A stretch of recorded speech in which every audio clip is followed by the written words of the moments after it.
Vamos começar. Podemos começar então, gente? Vamos.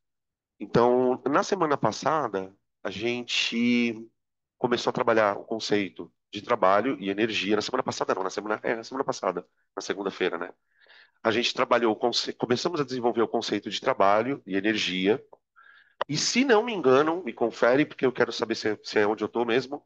A gente já trabalhou, a gente aprendeu a calcular trabalho de algumas forças. A gente calculou, a gente trabalhou, é estranho falar isso. A gente estudou o trabalho da força peso, nós estudamos o trabalho da força normal, estudamos o trabalho da força centrípeta, não, né? Paramos no peso e na normal? Atrito também. Tá bom, ok.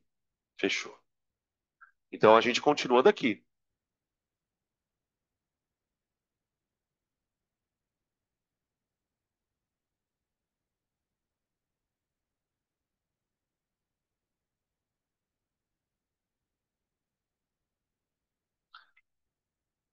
A gente parou nas forças especiais, assim, para calcular trabalho. O que que a gente vai fazer na aula de hoje, então, gente? Só para organizar o raciocínio.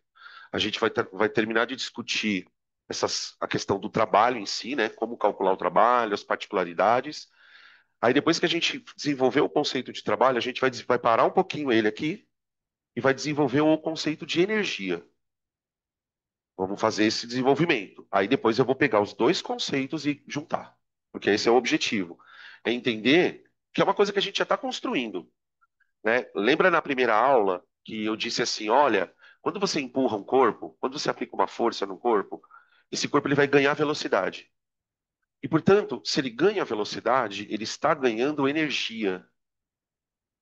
Então, quer dizer que o ato de aplicar uma força faz com que eu dê energia para o corpo.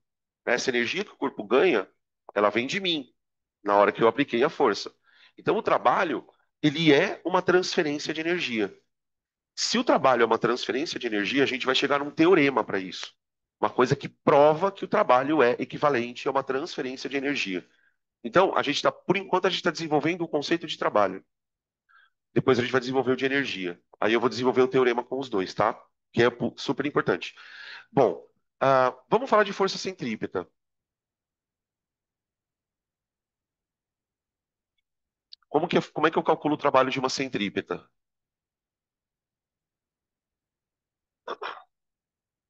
Então, ó, imagina uma curva e o corpício fazendo a curva. Aqui, ó. Vamos imaginar que o corpo está se deslocando no sentido horário. Então, setinha no sentido horário. Só que para ele fazer esse movimento circular, é preciso que uma força atue no vetor da velocidade, né? A velocidade ela tem que ficar mudando de direção toda hora, toda hora, toda hora, toda hora, toda hora. Então, eu tenho uma força centrípeta atuando aqui. Essa força centrípeta, a gente já viu, né, pessoal? Dependendo da situação que o exercício coloca, ela pode ser o peso, ela pode ser a normal, ela pode ser uma resultante, ela pode ser uma tração, ela pode ser uma força gravitacional, ela tem uma série de possibilidades, mas ela é uma centrípeta. E eu gostaria de calcular então o trabalho dela. Ai, gente, espera só um pouquinho. Perdão, o celular está com o alarme ligado.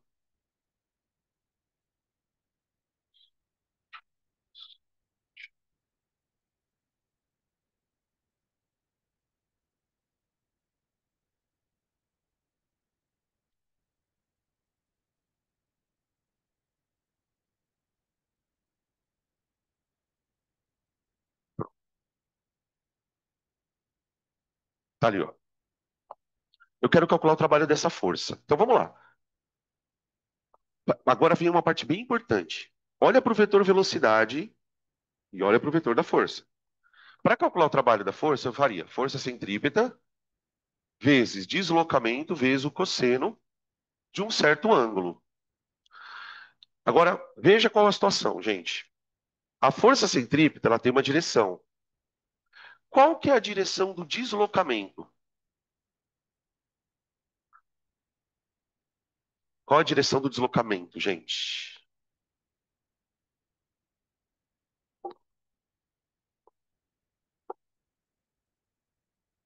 Para onde que ele está andando?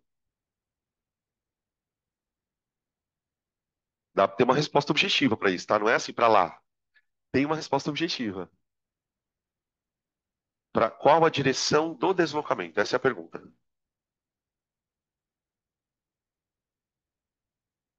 Então, a direção do deslocamento é a direção da velocidade. É para onde ele está indo.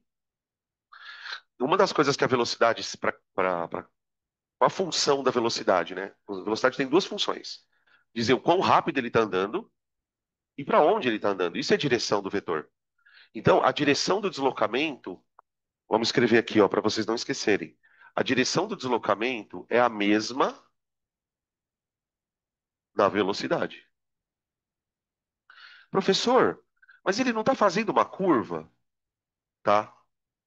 Então o deslocamento dele não é uma curva?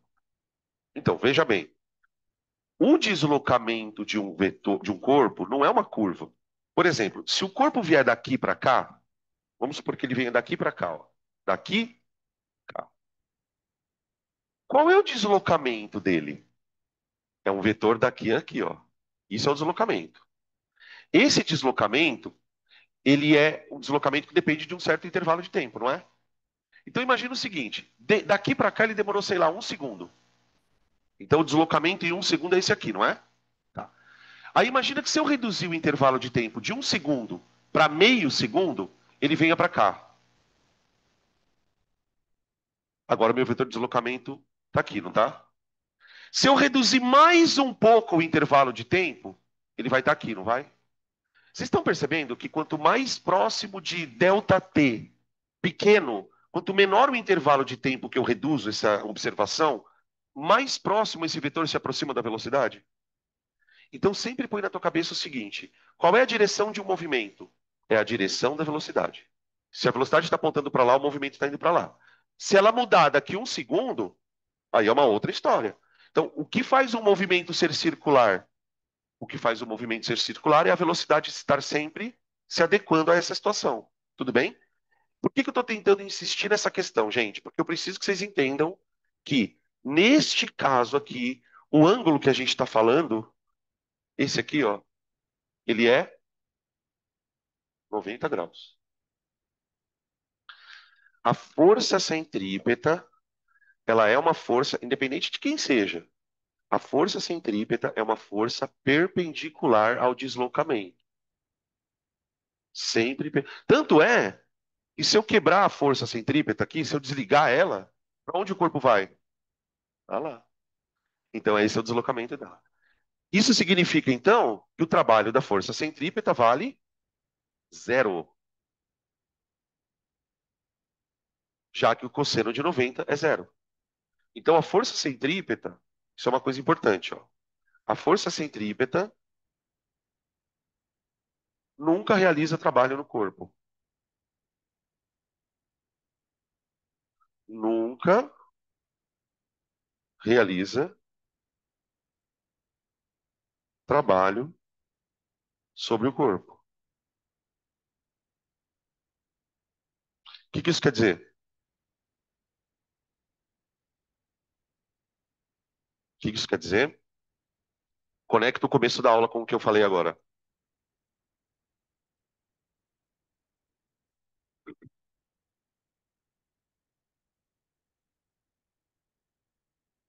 A gente está tentando construir o conceito de que trabalho é uma forma de você transferir energia para o corpo. Se eu estou falando que o trabalho de uma força é zero, isso significa que essa força não consegue transferir energia para o corpo.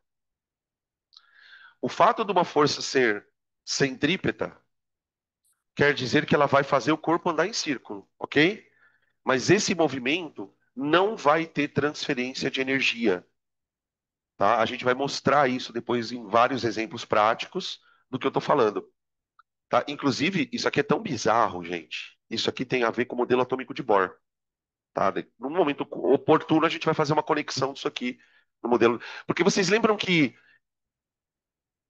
um dos postulados do Bohr, não sei se vocês vão lembrar, era propor que o elétron ele fica numa órbita e que essa órbita do elétron faz com que o elétron tenha uma energia.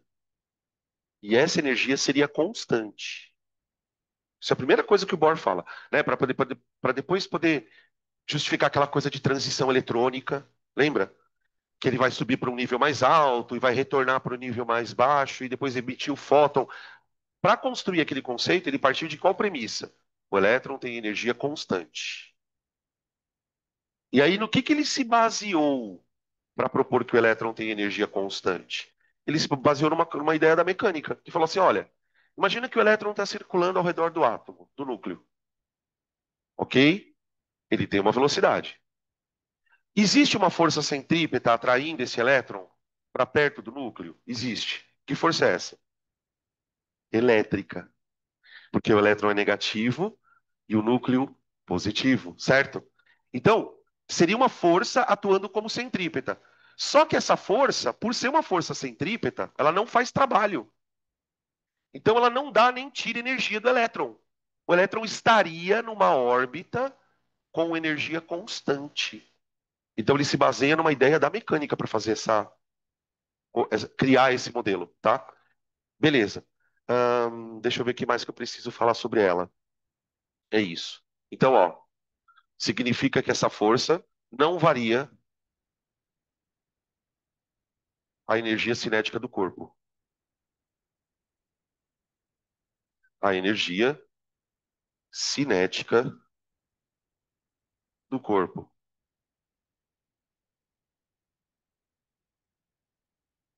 Tá aqui, ó. Beleza? Então, isto está.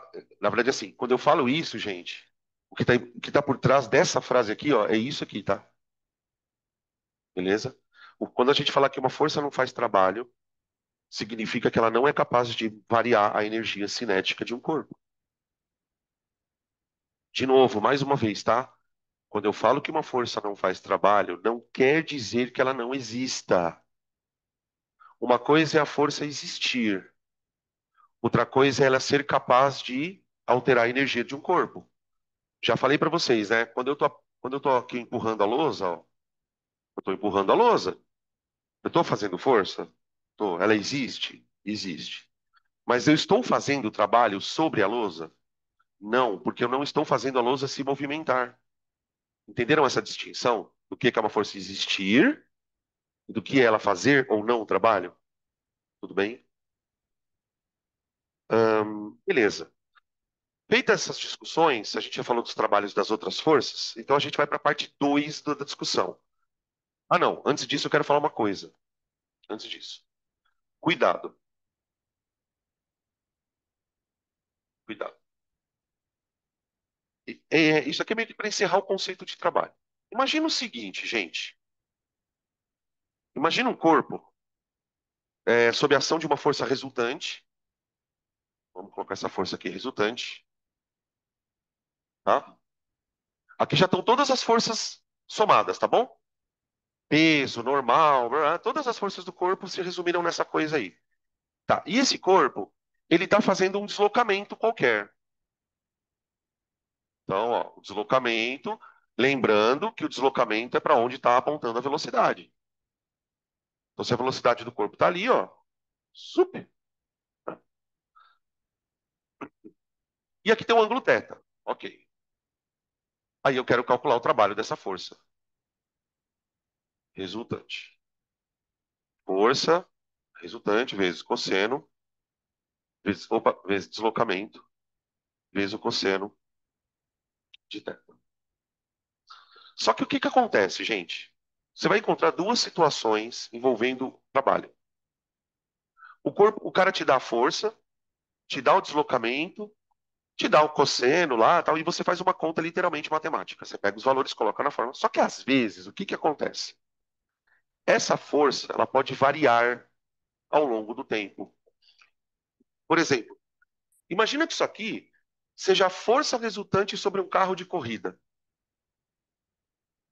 E você está querendo calcular o trabalho do motor lá de uma certa distância. Ao longo do tempo, conforme o carro vai andando, essa força vai variando. Tem horas que ela é menor, tem horas que ela é maior, tem horas que ela está para frente, tem horas que ela está para trás. Então, muitas vezes, essa força resultante ela pode variar. ela pode variar em duas coisas, tá, gente? Uma delas é a mais bizarra. Ela pode variar no módulo. Então imagina que essa força ela pode ficar aumentando ou diminuindo por qualquer que seja o motivo, tá? O corpo ali numa trajetória super complicada. E outra coisa que pode variar é o ângulo. Às vezes o corpo está fazendo um movimento, mas a força resultante ela pode ficar variando o ângulo toda hora. Tenta imaginar, por exemplo, como que é a dinâmica de um movimento de um foguete. Como que a força resultante aquilo vai variando, a todo momento ela está numa certa direção ali. Então, onde eu estou querendo chegar com isso? Se a força resultante variar ou se o ângulo variar, você não tem como usar essa fórmula. Não tem, porque você não tem valores para colocar aqui. E aí entra então o nosso querido gráfico de força por deslocamento.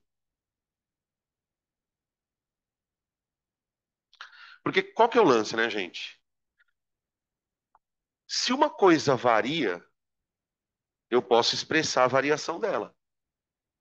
O que que é um gráfico, se não a expressão de uma variação? É isso que é um gráfico. Então, quando um exercício te apresentar um gráfico desse aqui, ó, força por deslocamento, o cara fala, olha, considere um corpo que está fazendo um deslocamento de sei lá quantos metros e o gráfico abaixo mostra a sua força resultante em função do deslocamento. Então vamos supor, funçãozinha aqui, ó.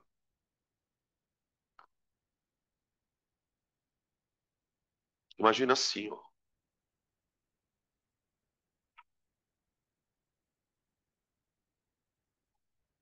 Pronto. Coloquei uns numerozinhos aqui, tá? Pra gente fazer conta.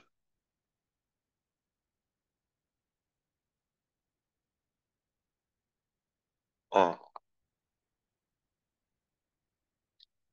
o cara começou aplicando uma força de 2 newtons, bem no comecinho aqui, e conforme o corpo foi se deslocando, a força foi crescendo.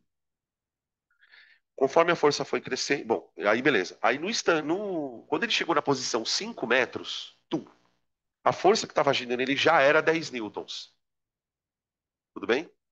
Beleza. Eu quero calcular o trabalho. Eu não tenho como colocar força nem deslocamento aqui. O deslocamento eu até tenho, porque é 5. Tá, o deslocamento ok. O problema é essa força. Eu vou colocar que valor? Se esse valor varia ao longo do tempo. Então, o que que a gente faz? A gente calcula a área do gráfico, tá? O cálculo da área do gráfico, matematicamente,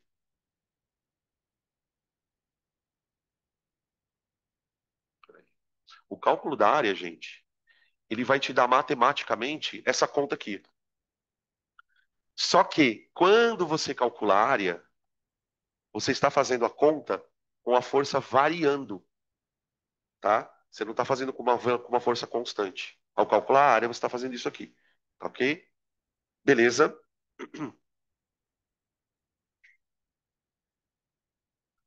Então fiquem atentos a gráficos, já sabem, tá? Só que, ó, cuidado na hora de ler o gráfico. Para a área dar o trabalho, pessoal, eu preciso que o gráfico seja de força por deslocamento, tá? Eu estou dizendo isso por quê? Porque logo, daqui a pouco, vai aparecer um outro gráfico de força por tempo. E nós também vamos tirar a área dele. É um outro gráfico, tá? Então, força por deslocamento me dá o trabalho. Beleza? Quando eu uso, somente para forças variáveis. Então, ó, usar para forças variáveis.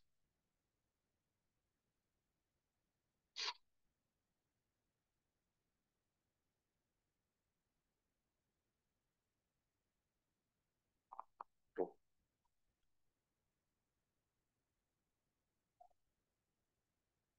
deixa eu ficar um pouquinho parado aqui, ó, para o pessoal de casa. Peraí.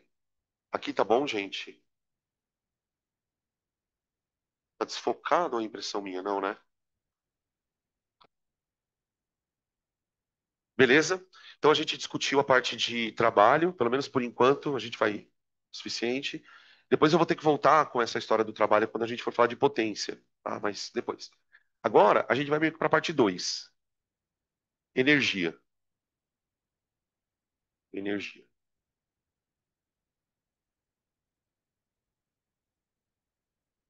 Gente, esse tópico, ele é um tópico bem delicado. Delicado no sentido de que ele é muito importante.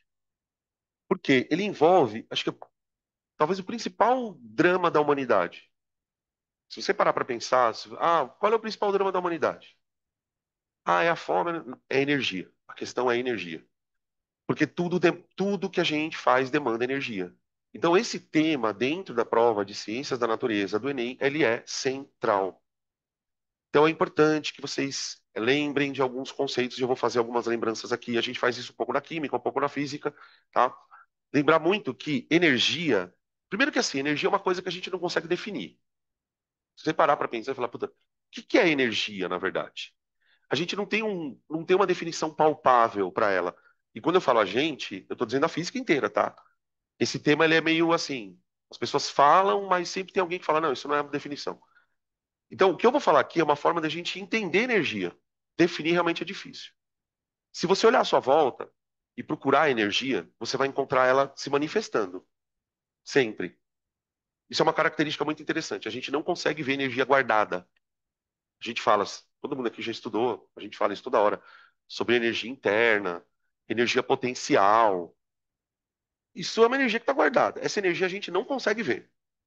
Só que quando as coisas acontecem na natureza, quando os corpos interagem, as moléculas interagem, sempre há uma manifestação de energia ali.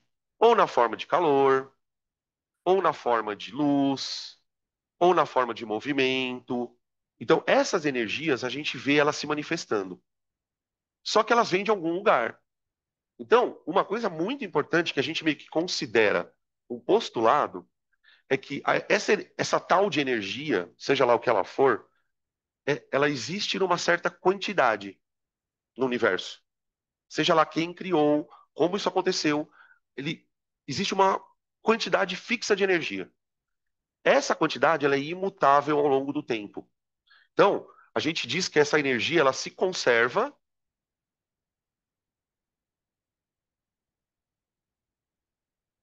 no universo.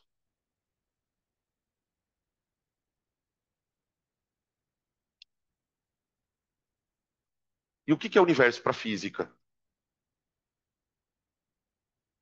O que que é universo para física, gente? Sei que essa pergunta pode parecer meio estranha, mas tem uma definição bem simples para o universo.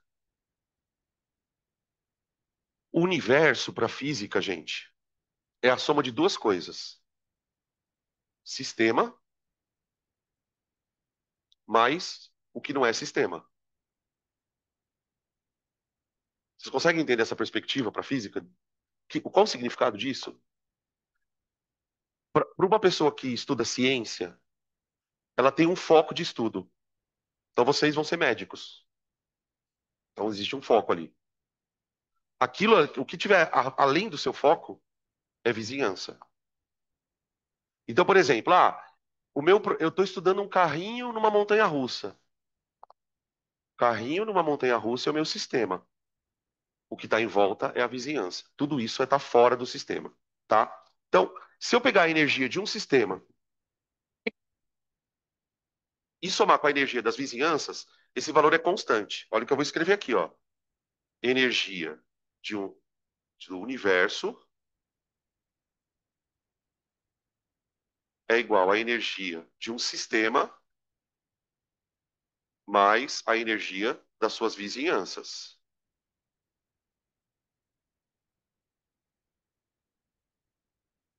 Tá bom? Beleza. O corpo caindo é um sistema, o resto é a vizinhança.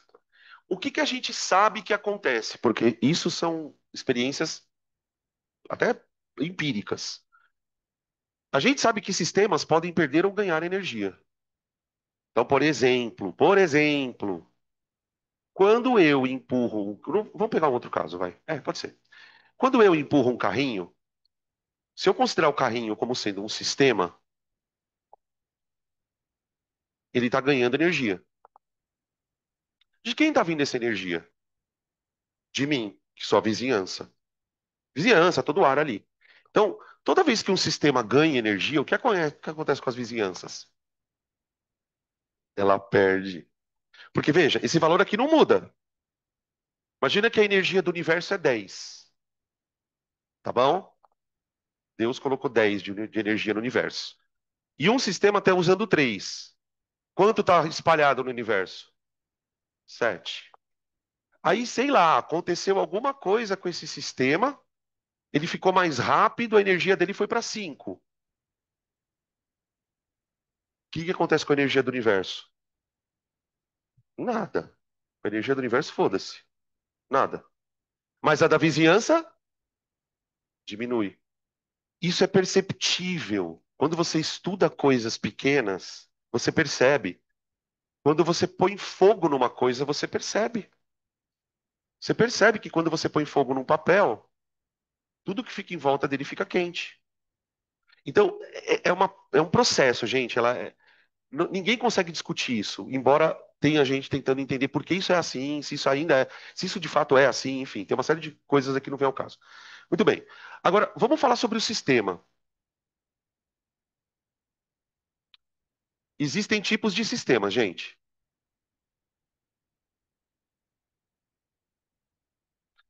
Você tem um sistema chamado fechado e tem um sistema chamado isolado. Isolado. Vocês já ouviram esses termos? Já, em alguns momentos, talvez já, né?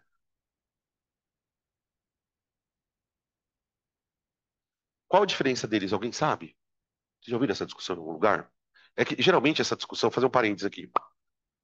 Essa discussão geralmente ela é feita em cursinhos tradicionais no começo do ano, tá? Em alguns cursinhos ela é feita no começo. E eu não acho ela uma discussão legal de fazer no começo, porque no começo a gente não tem nem exemplo para dar, fica um conceito muito abstrato. Hoje a gente consegue entender o que que é um sistema. Por exemplo, uma reação química é um sistema, lá na química, né? Uma célula é um sistema, tá? E aí, dentro da física, da química e da biologia, a gente dá essa distinção para sistemas, porque isso aqui é importante.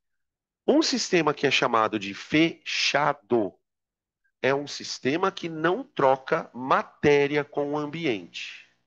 Isso é um sistema fechado. Por exemplo, o nosso corpo não é um sistema fechado, de forma nenhuma. Porque a gente está trocando matéria com o ambiente a todo momento. Você está comendo, você está eliminando matéria. Então, os sistemas fechados, eles são sistemas que não trocam matéria. Sabe onde isso aqui é importante? Pra caramba, equilíbrio. Qual é uma das condições? Quais são as duas condições para que uma reação entre em equilíbrio? Primeira, ela tem que ser reversível e ela tem que acontecer num ambiente fechado. Lembra quando a gente fez aquele exemplo mental que a gente foi calcular a pressão de vapor? Vocês lembram qual era o exemplo para calcular a pressão de vapor? Eu pegava um líquido, colocava ele numa campânula e colocava um medidor de pressão e deixava aquilo um tempo para o sistema entrar em equilíbrio. Mas isso só era possível porque o sistema estava fechado, tá? E sistema fechado. Ah. Ele tem que impedir a entrada de matéria. Simples assim. Então, qualquer coisa que impeça entrada e saída de matéria, por exemplo, o meu copo aqui não é um sistema fechado. Não consigo imaginar isso. É simplesmente isso. Se tá vácuo, se não tá vácuo, se a pressão lá dentro é maior ou menor, não importa. Tá? Beleza? E um sistema isolado? O sistema isolado, ele é uma forma de você entender o sistema isolado de algum contexto. Isolado do quê? Da vizinhança. Da vizinhança. Então, um sistema isolado é um sistema que não tem vizinhança, ou seja, ele não pode interagir com a vizinhança.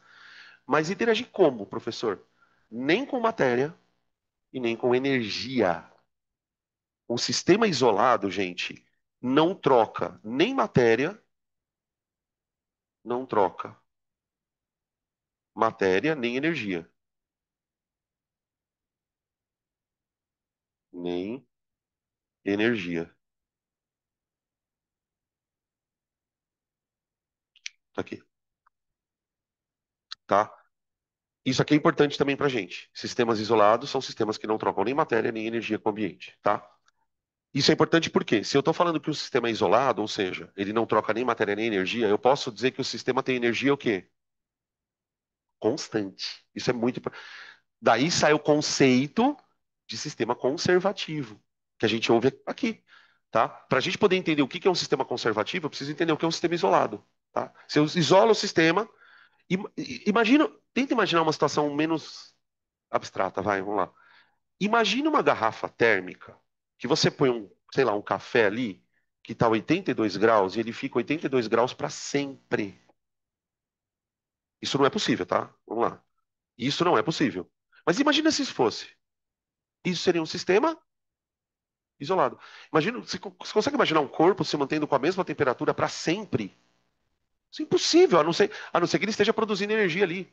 Ou que ele não esteja liberando. Isso é uma situação idealizada, entende isso? Que o sistema isolado, ele é um sistema ideal. Toda vez que você fala de sistema ideal, você está falando de um sistema que tem situações perfeitas. O sistema isolado é assim, tá bom? Beleza. Que mais que eu posso falar ainda sobre antes de fórmula, tá? Vou segurar um pouco a fórmula. Modalidades de energia. Modalidades. Aqui eu estou falando de modalidades, não no sentido físico da coisa, mas no sentido mais do cotidiano.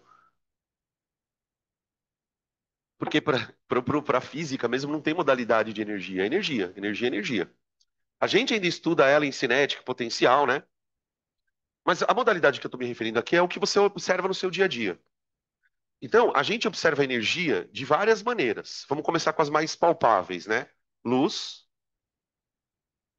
O que que é a luz, na verdade? É a energia sendo transmitida através de ondas, né? Então, energia eletromagnética,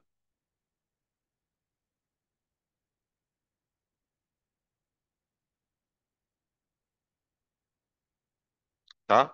Como que a gente vai falar um pouquinho sobre isso, bem pouquinho, infelizmente, ou felizmente.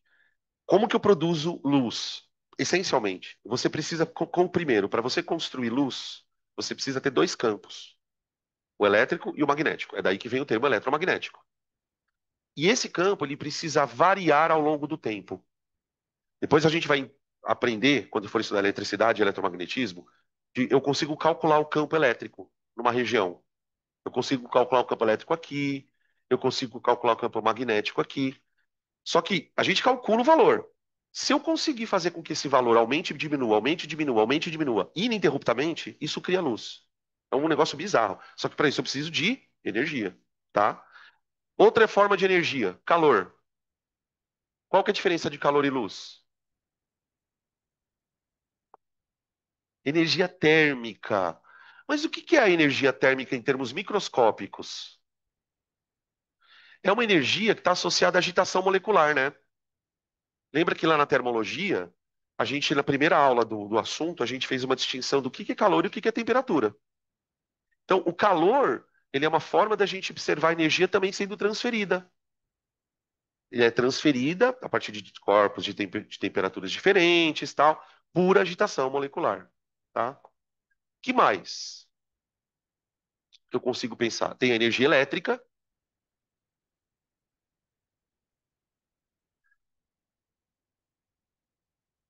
A energia elétrica, ela está associada ao quê? Movimento de cargas elétricas dentro de um campo. Movimento de cargas elétricas ao longo de um campo.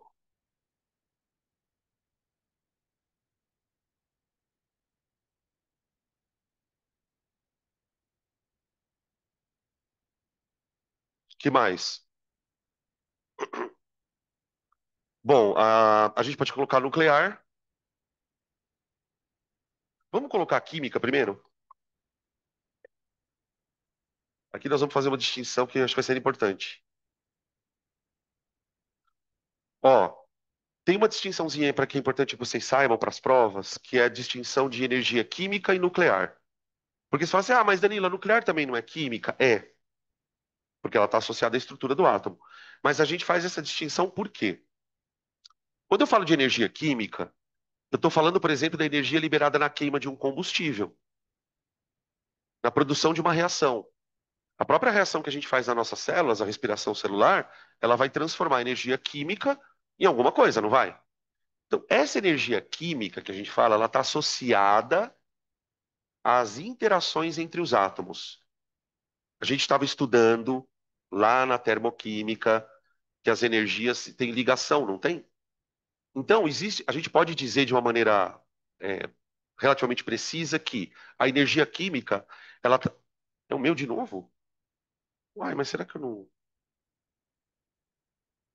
Ah, eu não coloquei, gente. Perdão. Eu fiz uma coisa e não fiz a outra. A energia, a energia química, ela está associada às ligações entre os átomos. Toda vez que ocorre uma transformação, o que pode acontecer? A energia pode escapar. Reação exotérmica, né? Quando a energia escapa, essa energia vai ser liberada, vai ser transformada em calor, pode ser transformada em eletricidade dentro de um gerador e assim por diante. Então, a gente chama a energia química de uma energia associada às interações atômicas. É uma energia associada às interações atômicas.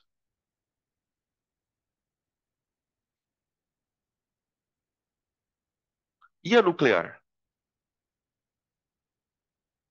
Quando eu falo de nuclear, eu estou falando tanto da fissão, que é a mais utilizada, né? A gente está acompanhando todos os conflitos que estão acontecendo pelo mundo afora, e a questão nuclear ela tem se falado cada vez mais, né?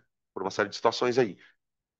Então essa energia nuclear que vocês ouvem falar na TV e tal, dos conflitos, é a da fissão, da bomba parecida com a de Hiroshima. Só que tem a fusão também. Fusão também é uma forma de você produzir energia, onde ao invés de você quebrar o núcleo do átomo, que é o que acontece na fissão, né? Você juntar o núcleo dos átomos. A junção do núcleo de átomos também libera energia pra cacete. É o que acontece no Sol, por exemplo. Então, quando eu falo de energia nuclear, ela está associada não a interações atômicas, mas interação entre prótons e nêutrons, lá dentro do núcleo, associada às interações de partículas nucleares.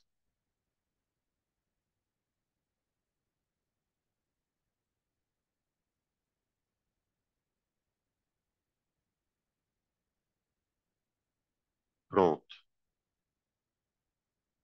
O que mais está faltando aqui? Uhum. Hã?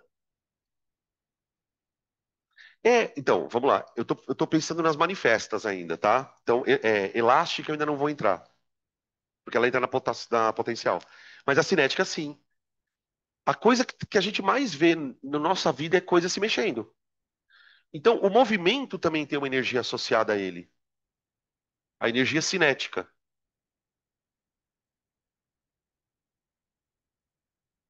Está associada a movimento de partículas.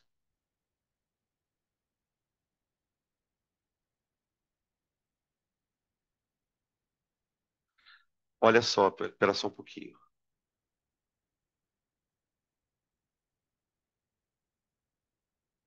Aqui. Pronto. Aqui são as que a gente consegue ver, tá? Pelo menos se manifestarem. Tá? A energia sonora, a gente poderia colocá-la onde? A energia sonora poderia ser também colocada aqui, né? São pulsos de energia, mas é diferente da eletromagnética. Mas tudo bem. Beleza. Outra coisa que a gente percebe é o seguinte, ó. Presta atenção no que eu vou falando e vai olhando no quadro. A gente estava falando sobre energia elétrica, e é uma energia que está associada a movimento de cargas ao longo de um campo, que é o campo elétrico. Só que essa energia também é cinética.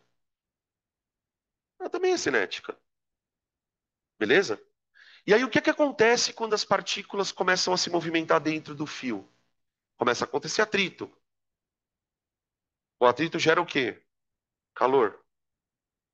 O fio esquenta.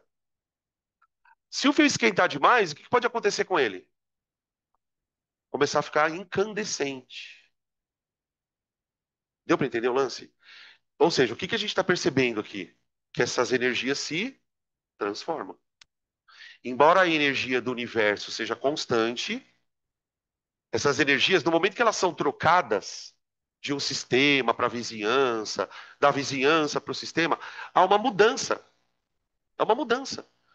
Sempre há uma transformação de uma modalidade na outra. Tudo bem? Então, essas modalidades se interconvertem. Se interconvertem. E é aqui que o Enem gosta. Por exemplo, tem uma questão muito famosa do Enem, que ele é uma placa solar que captura uma certa quantidade de energia por metro quadrado, que ele vai usar para esquentar uma certa quantidade de água. Então, o tema energia, por que ele é interessante?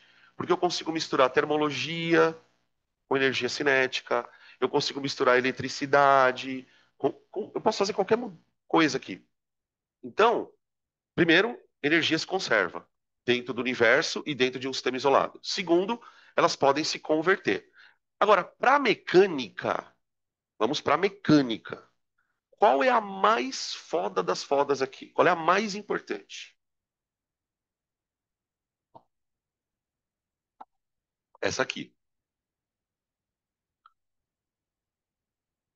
Toda vez que você ouvir falar em energia útil, põe na tua cabeça que útil para a física é cinética. Quer ver um exemplo bem prático disso? Vocês acham que o calor que o chuveiro fornece para você é útil? E para mim ele é útil. Eu não gostaria de tomar banho frio todo dia. Para a física esse calor não é útil. Por que não? Porque não é energia de movimento. Então, cuidado. Sabe por que eu estou falando isso? Porque existem termos como potência útil, potência dissipada, potência gerada. Cuidado com esses termos. Porque útil para a física é coisa que se movimenta, para a mecânica é coisa que se movimenta, tá? Isso é bem importante. Então, essa questão também é importante para a gente conseguir construir a relação entre energia e trabalho, tá? Beleza? Ah, não é que as outras energias não são úteis, pessoal. É que para que elas sejam utilizáveis, elas precisam se transformar em cinética. O melhor exemplo disso é o motor a combustão, que a gente vai começar a estudar logo menos, lá na termodinâmica. No motor a combustão, o que eu faço? Eu queimo um combustível, vamos voltar um pouquinho mais, vai, na época da Revolução Industrial. Máquina a vapor. Na máquina a vapor, eu aqueço a água. Então, eu estou dando calor para a água. A água vira vapor. O vapor pressiona a válvula. E aí eu gerei movimento. Pronto. Gerei movimento. Então eu consigo fazer isso. A própria energia elétrica é usada para gerar movimento. Quando a energia elétrica é usada para gerar movimento, as coisas esquentam. Todo tipo de coisa elétrica esquenta. Isso é o que a gente chama de efeito Joule. Deu para entender o lance? O efeito Joule é quando as partículas estão andando no fio, aquilo vai gerando tanto movimento que uma parte do movimento é perdido em calor. O efeito Joule é um calor dissipado. Deu para entender o lance? Então, isso é energia útil para nós. As outras podem ser úteis. Por exemplo, como que uma usina nuclear funciona, gente? Uma usina nuclear é uma máquina a vapor, só que ao invés de ter carvão, tem urânio. Só isso. Claro que tem toda uma tecnologia de segurança, porque uma coisa é você queimar carvão, outra coisa é você deixar urânio lá, blá, né? Mas basicamente é a mesma coisa. Por que a usina nuclear ela funciona com eficiência absurda? Porque o urânio esquenta a água a quase 400 graus Celsius. Imagina vapor de água numa turbina girando a 400 graus Celsius. Imagina o quanto essa turbina não vai girar. Então, essencialmente, ela está gerando, ela está transformando o nuclear em calor, depois está pegando o calor e transformando em cinética, tá? E a gente pode até extrapolar um pouco os limites da física e da química, né? Vamos pensar na fotossíntese. Qual que é o ciclo de energia na fotossíntese aqui? Luz vai ser absorvida pelo sistema lá do cloroplasto, blá, blá, blá, e vai ser convertido. Não é que a luz é convertida em glicose, né, gente? Vamos. Ela fornece energia para que ocorra uma reação química da conversão do CO2 em glicose. Então, essencialmente, é para onde foi a energia da luz? Para a glicose, amido, os carboidratinhos. Né? Quando a planta precisa fazer trabalho dentro das células, porque, gente, pensa numa proteína de membrana, ela não tem que se mexer? Aquelas proteínas transportadoras? Como é que vocês acham que a proteína consegue se mexer? Com energia. Então, quando a célula precisa de movimento, o que ela faz com o carboidrato? Degrada. Degrada, queima ele, queima entre aspas, né? Queima entre aspas. Se bem que uma parte vira calor mesmo, tá? E aí você transforma aquilo em ATP, tá bom? Então, assim, tudo tá aqui, ó. Tudo tá aqui, beleza? É,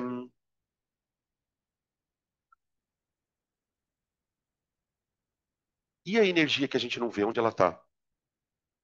A potencial. A energia que não vemos.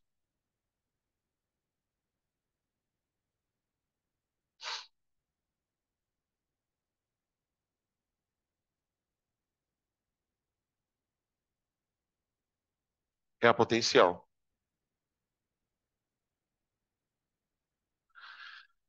Ah, tudo tem energia, gente. Embora a gente nem sempre veja essa energia se manifestando. Vamos pensar numa coisa microscópica, porque eu acho que por incrível que pareça, eu acho mais palpável. Pensa num átomo simples, hidrogênio, próton e elétron. Tá ali. O elétron está girando ali, tudo bem? Para o átomo estar daquele jeito, tem um custo de energia.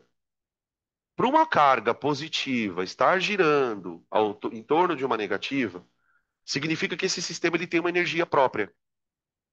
Eu posso até pensar de onde vem essa energia, né? Onde estaria essa energia? Uma parte dela está no elétron, que está girando.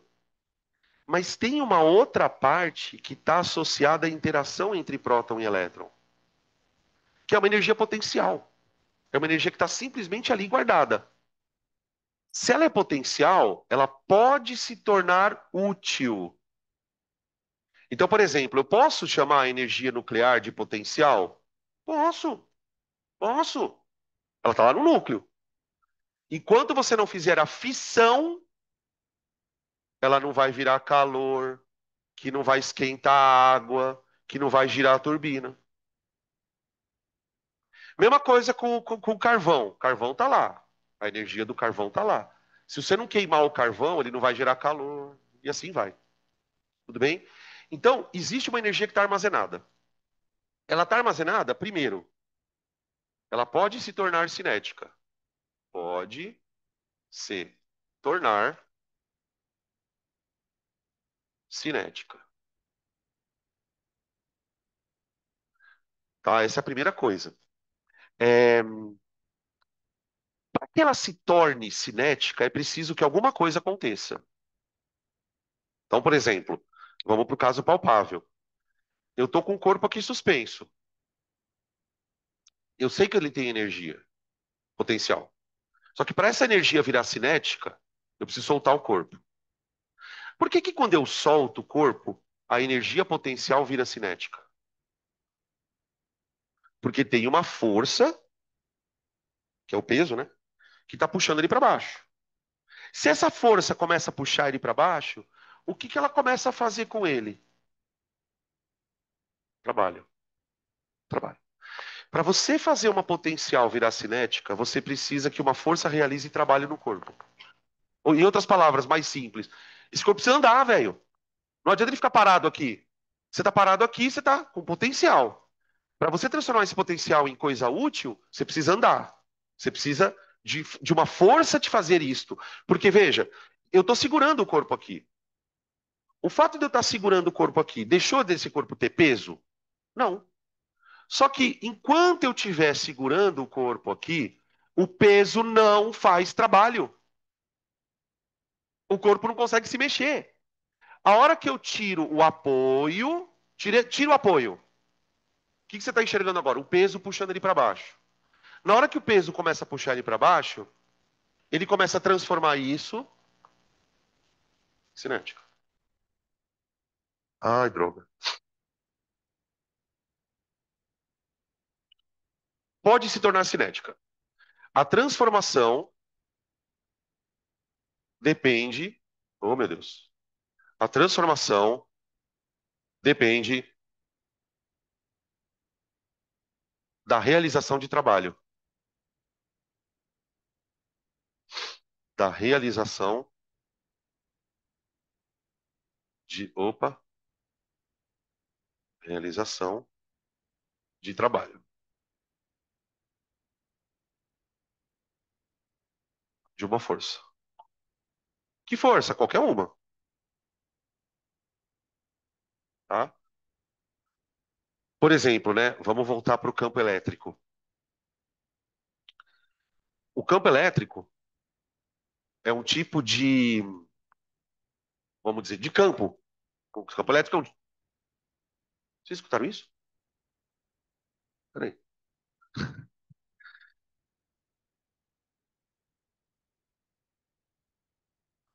Não, não, não.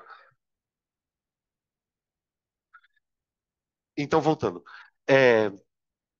que eu estava falando? Eu esqueci, gente. Ah, tá, do campo elétrico. Imagina que você põe uma carga dentro de um campo elétrico. Para quem não sabe o que é um campo elétrico, imagina duas placas, positiva e outra negativa. Imaginou? Imagina que eu ponho uma carga aqui dentro. Um próton. Se você botar uma carga aqui dentro e soltar ela, ela vai para um lado, não vai? Se for um próton, vai para o lado negativo. Nesse movimento, a força elétrica está realizando o trabalho na carga. Igualzinho quando um corpo cai. São duas coisas muito parecidas. Neste processo, está havendo transformação de alguma energia em cinética, tá?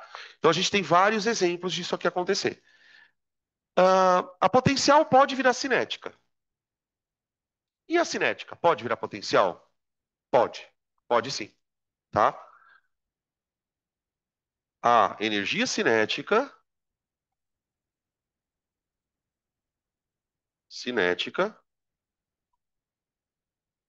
também pode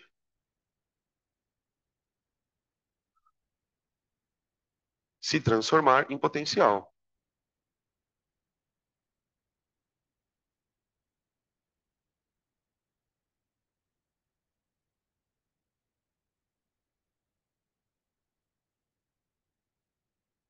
Agora eu vou pedir para vocês completarem a frase aqui, ó. Desde que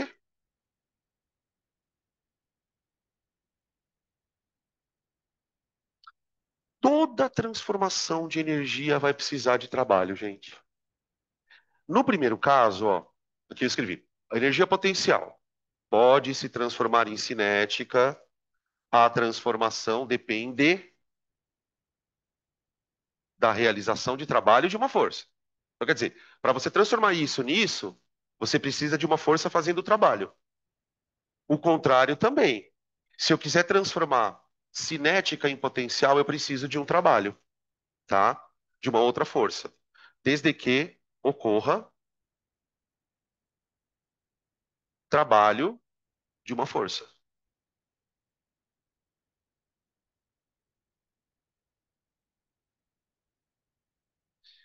Então, veja, o que que a gente está conseguindo perceber a mais, além disso, além do que a gente já tinha visto sobre trabalho, né? Trabalho é. Eu tô com medo de falar uma frase e me fuder depois. O que que é calor? Energia trocada entre corpos de diferentes temperaturas. Então, o calor não é uma energia que é transferida. Tanto é que a gente fala que é uma energia em trânsito. O trabalho também é uma energia transferida, só que através do movimento. Ou do ganho do movimento, ou da perda. Porque a perda de movimento também precisa de trabalho. Você quer ver um exemplo? No momento, imagina uma situação em que um carro, de novo, o motorista pisa no freio, ele está andando numa certa velocidade, ele pisa no freio e a roda trava. O que que vai acontecer com ele? Ele vai derrapando até parar. Parou, parou. Cadê a energia dele? Cadê a energia dele? Sumiu. Não, sumiu não, né? Foi para onde? O atrito, pro solo. Então teve uma força que fez trabalho para tirar essa energia dele. Foi para onde? Foi que força? Foi o atrito. Então veja, para você aumentar ou diminuir a energia do corpo, você vai precisar de trabalho. Ou para transformar cinética em potencial. Pega um corpo e joga ele para cima. Joguei ele para cima. Conforme ele vai subindo, ele vai perdendo velocidade, mas vai ganhando o quê? Altura. Então ele vai perdendo cinética e transformando em potencial. Só que para fazer isso, eu vou precisar de um trabalho. Tudo bem? Beleza. Vamos para fórmulas, vai. Vamos falar um pouco sobre fórmulas. Depois a gente volta nas teorias.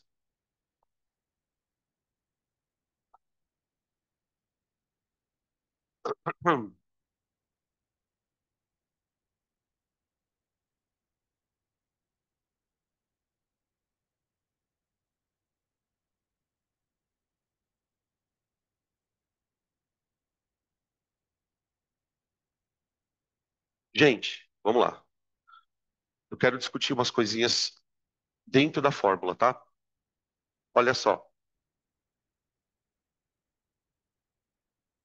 Energia cinética. A energia cinética do corpo, ela depende basicamente de duas coisas, gente. Ela depende da massa e depende da velocidade,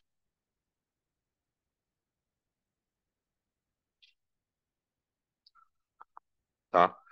Vamos imaginar um exemplo bem simplesinho para vocês entenderem como a massa ela é importante. Imagina que eu vou fazer um experimento onde eu vou pegar duas bolas de massas diferentes e vou jogar elas na areia, tá bom? Tipo bola de boliche e uma bola menorzinha. A gente sabe, e eu espero que vocês não tenham esquecido disso, que se eu abandonar as duas bolinhas da mesma altura, elas vão chegar no chão com a mesma velocidade. Se tiver no vácuo, o tempo de queda depende só da altura. Só que você concorda que a bolinha mais pesada, quando ela bater na areia, ela vai fazer um estrago maior do que a bolinha mais leve? Tenta imaginar essa experiência acontecendo. Cai uma bola de boliche, bum, ela faz um buracão na areia.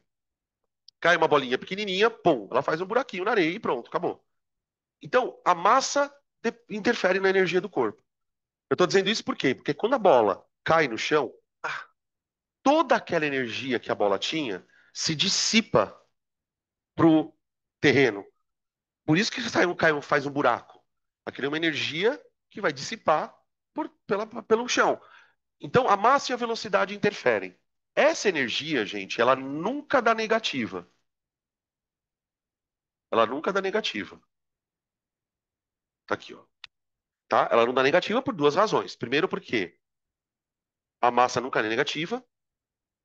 E segundo, porque velocidade é vetor. Vetor ele pode ser positivo, ele pode estar para a direita, ele pode estar para a esquerda, ele pode estar para cima, ele pode estar para baixo, não importa. É um vetor. Então, na hora que eu faço essa conta, eu chego sempre num número positivo. Na pior das hipóteses, zero, que é quando a velocidade for zero. Tá? A única forma de um corpo, gente, não ter energia cinética é a velocidade dele ser zero. Tá bom? Beleza. É, unidade. Eu vou pôr joule, né?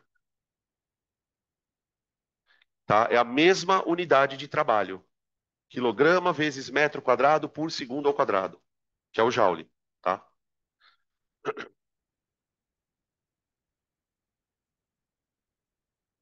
Potencial. Aí a coisa é um pouco diferente. Qualquer energia potencial pode virar cinética? Sim, qualquer energia potencial pode virar cinética. A gente estuda algumas. Oi.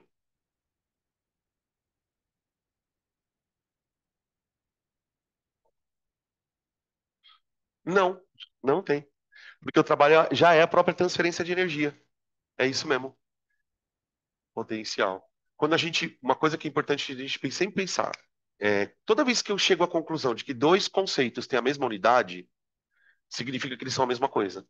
Então, se eu vejo que, bom, energia é joule, trabalho é joule, logo, trabalho é energia, entendeu? Você só precisa especificar o que que ela é, que é a história da transferência, tá? Vamos lá, algumas é potencial.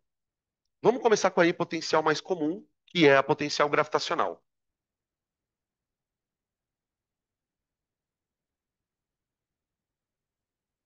Então vamos lá. Terra.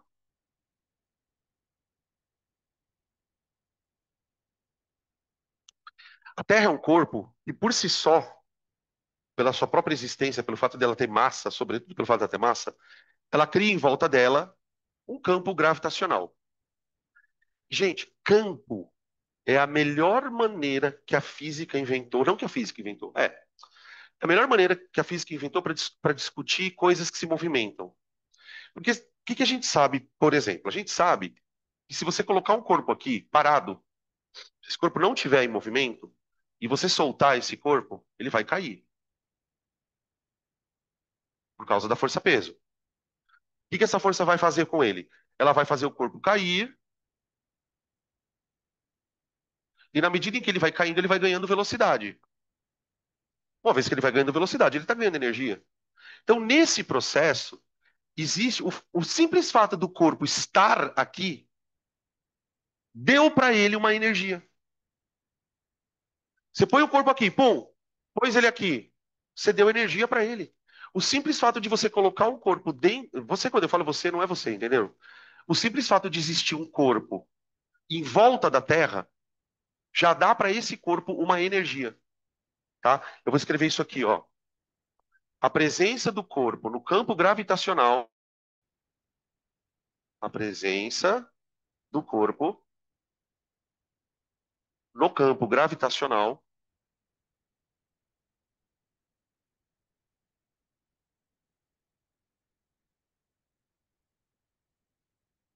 lhe confere energia.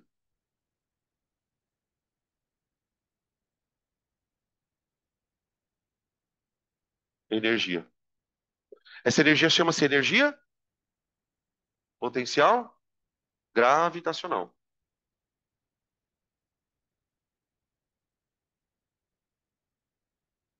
Tá aqui, ó. Tá bom? Tá. Como é que eu calculo essa energia potencial gravitacional? É uma coisa muito importante, gente. Essa energia ela surgiu por conta da interação de dois corpos, ok? Veja, ela surgiu por conta da interação de dois corpos. Se ela surgiu por conta de uma interação entre corpos, ela depende da distância entre eles. Que distância é essa? É a distância do corpo até o centro da Terra. Ou, no nosso caso, a gente sempre considera que a Terra é menorzinha, é do corpo até a altura zero. Então, por exemplo, se eu considerar isso aqui, ó, como zero, porque até onde me consta, né, nenhum corpo passa do chão quando cai. Então, se nenhum corpo passa do chão quando cai, eu vou considerar que o chão é o zero de altura, de altura. Então, quanto mais longe ele tiver, mais distante ele estiver, mais energia ele tem armazenada ali dentro. Ou seja, quanto mais alto ele está, na hora que você soltar, ele vai chegar no chão com uma velocidade maior. Então, essa energia potencial, ela depende da massa do corpo e da altura. Altura. Ó,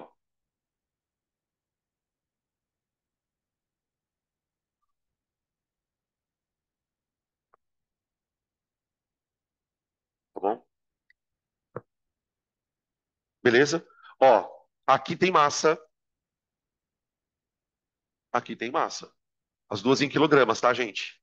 Aqui, a massa em quilograma. Qual é a unidade disso? Joule. Joule, tá bom?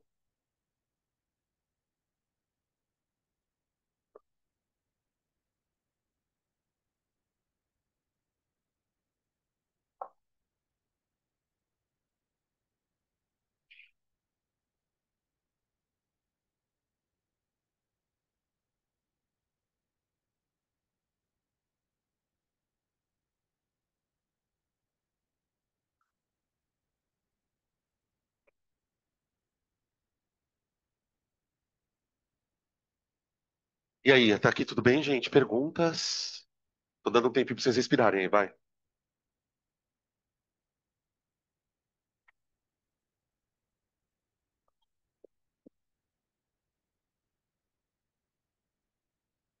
Daqui a pouco a gente vai fazer umas situações em que uma energia se transforma na outra, tá? Vamos só definir as potenciais e depois a gente faz isso.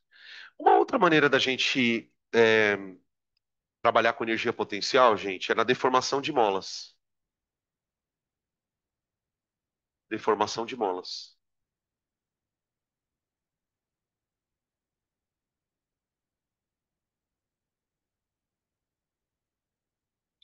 tá? A gente está trabalhando com as energias potenciais que a gente consegue aferir mecanicamente. Por exemplo, eu não consigo calcular a energia potencial do núcleo de um átomo. Eu estou pensando só em coisas mecânicas. Então, primeira coisa mecânica: levantei o corpo, dei energia para ele, tá? Levantei o corpo, dei energia para ele. Beleza. Uma outra coisa que eu posso fazer é deformar uma mola. Então, imaginem o seguinte: eu tenho aqui um corpo, ó, e eu vou fazer um sistema de molas. É bem parecido com aquele desenho que eu fiz quando a gente estudou força elástica. Peraí. Ó, imagina assim, ó. Eu tenho uma mola ideal e ela tem um comprimento qualquer, que eu vou chamar de x0. Esse comprimento é o comprimento natural dela, ou seja, é o comprimento que a mola tem sem estar deformada, sem estar nem esticada, nem comprimida. Aí o que que eu vou fazer? Eu vou amarrar um bloquinho nessa mola e vou puxar a mola de tal maneira que ela fique esticada. Aqui,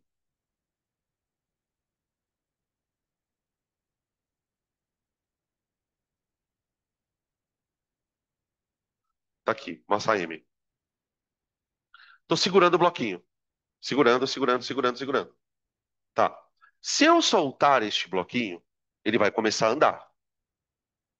Bom, do ponto de vista de energia, isso significa que se ele vai começar a andar, ele vai começar a ganhar energia cinética. Então significa que o ato de eu pegar o corpo, colocar ali na mola e puxar ela, deu energia para o sistema. Essa energia veio de mim, inclusive, né? Puxa aí. Aqui. Ok. Você concorda comigo, pessoal, que até ele passar por aqui, ó, pela posição original da mola, ele vai estar acelerando. Ele vai estar acelerando. Para cá, ó. Conforme ele vai estar acelerando, nós temos aqui uma força elástica,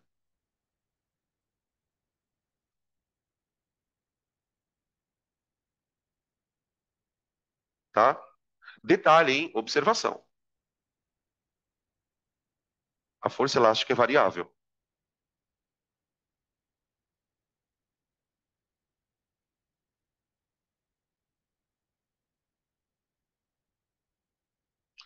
Aí.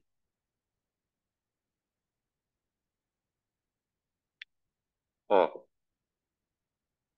olha a treta, gente. Olha a treta. Vocês lembram como é que calcula a força elástica? A força elástica é K vezes o delta X, não é? Onde? O que que é o delta X? O delta X é basicamente quanto que a mola deformou. Ó, vou sair aqui da frente. Então, vê.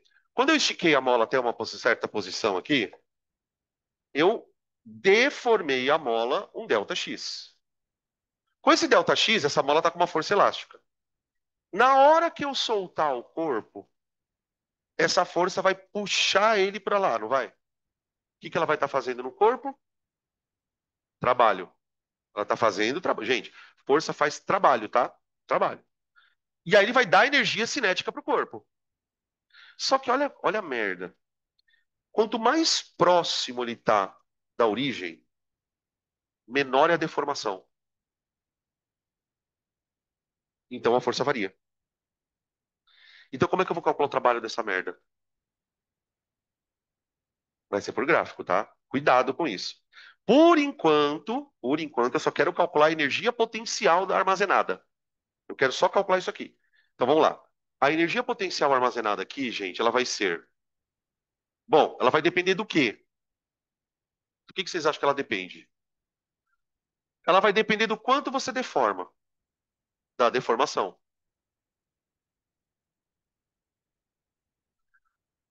Gente, sabe aqueles negócios de elástico que você faz assim para fazer, fazer peitoral, tal, aqui, ó, assim, ó. Aquilo ali é uma mola. Então, para você conseguir deformar aquilo, quanto mais você quiser deformar, mais força você tem que fazer naquilo, tá? Então, a deformação, ela, quanto mais você quiser deformar, mais força, mais energia você vai armazenar ali para fazer isso. Só que também depende de uma outra coisa, fala, do peso.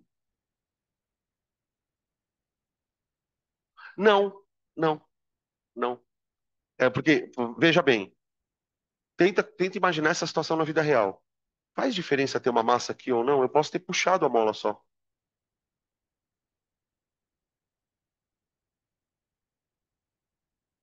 mas ali é potencial gravitacional, hein? Quando você está levantando um peso, é potencial gravitacional. É diferente de você estar fazendo com aqueles aparelhos que tem um elástico aqui no meio, tem uma mola aqui. Ele vai fazendo isso aqui, ó, você vai fazendo isso aqui, ó, tá? Ali sim é potencial, que aí, tipo, se você está levantando 1 quilo, ou se você está levantando 5 quilos, você está gastando mais ou menos joules. Isso ok, tá? Então, veja, como é que eu calculo? Bom, depende da deformação. Outra coisa que vai interferir, gente, é se a mola é uma mola difícil ou fácil de deformar. Se a mola é uma mola molinha, você faz isso aqui, ó, você não gasta nada de energia.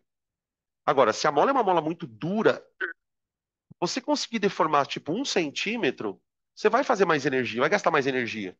Você vai fazer mais força, você vai fazer mais trabalho e vai gastar mais energia. Então, a energia armazenada depende da constante elástica da mola.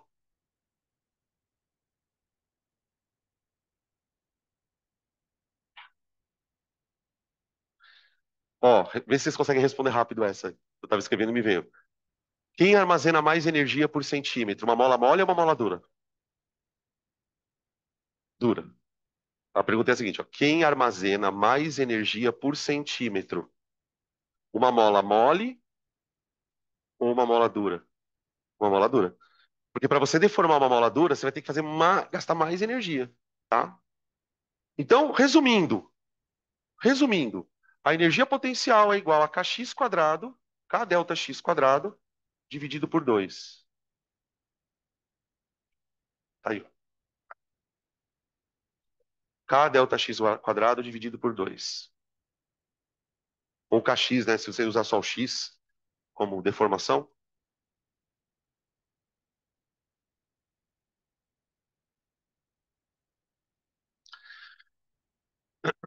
Essa energia pode ser positiva ou negativa ou não. Porque, ó, a cinética não, né? A gente tinha falado. A potencial, se você considerar a altura como zero, por exemplo, ela não vai dar negativa. A não ser que você considere que o zero seja aqui, né? Por exemplo. Mas em geral não é o que acontece. Na potencial elástica também não, viu, gente? O K é sempre positivo, aqui é o quadrado. Então não importa se a deformação é para um lado ou para o outro, aqui vai virar o quadrado. Então tá, também é positivo. Também é dado em Joule. Então, ó, veja, a gente já tem bastante. A gente não vai fazer isso agora, né? Mas a gente já tem bastante elementos para montar exercícios de transformação de energia, tá? Eu já consigo montar exercícios onde a energia cinética vira potencial e vice-versa. Também consigo fazer com que elástica vire cinética, tá? Depois a gente vai fazer vários exemplos. Vamos falar um pouco de uma outra energia potencial, que é a elétrica, tá? A gente não começou a eletricidade ainda, mas é um momento muito bom para a gente começar a falar de energia potencial elétrica. Porque, assim, pela minha experiência, assim, uma das coisas que a gente tem muita dificuldade de entender na parte de eletricidade, quando vai resolver circuitos, né, que vai calcular as resistências e tal, é a história da voltagem, a tal da DDP. De onde que ela surge? Como que ela é criada? O que significa volt? Puta coisa estranha.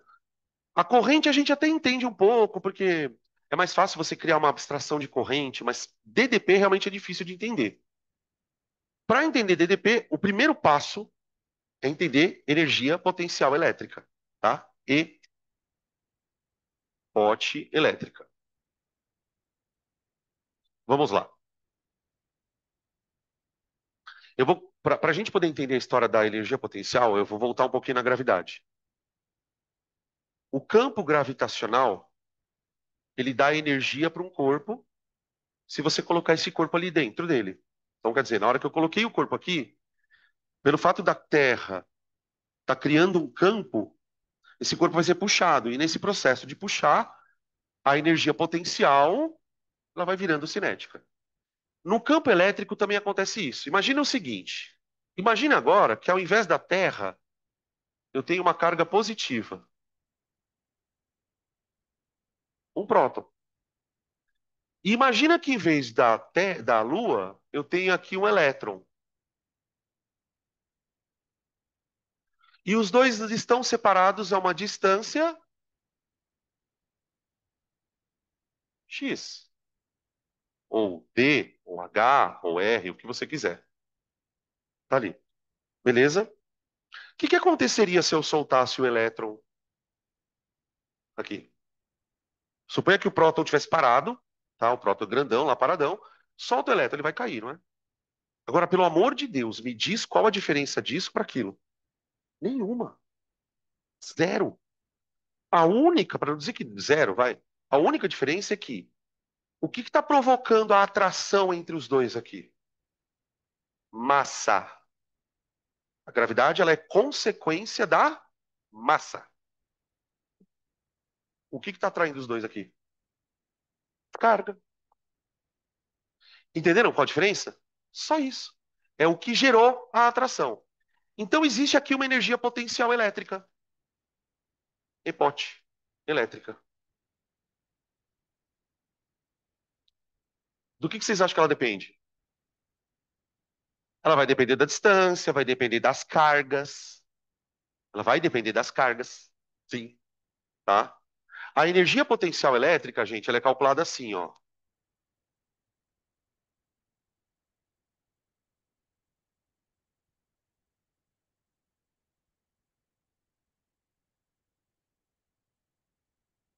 Ó, ela é um pouquinho diferente da força elétrica. Se você talvez você esteja lembrando de uma outra fórmula, onde aqui tem um quadrado, tá? Essa é uma outra fórmula. Essa daqui é um pouquinho diferente. A energia potencial elétrica ela vai ser igual a os valores das cargas, tá? Então Q1 e Q2 são as cargas, Q1 e Q2 são cargas.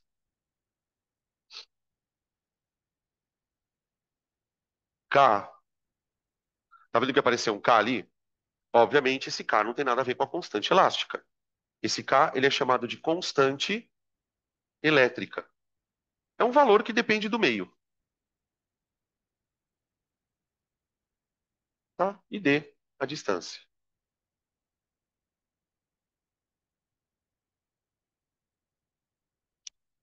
Então, quando um elétron ou um próton, eu estou falando de elétron porque a gente fala mais com mais frequência. Quando o elétron é acelerado, ele está sendo acelerado por um campo, não é gravitacional, mas é elétrico. E esse campo, ele também transforma energia armazenada em energia útil, ou energia potencial elétrica em energia cinética, tá? Beleza? É claro que aqui a gente vai ter uma série de desdobramentos também, enfim. Aqui, para variar, Joule. Joule. Tudo bem?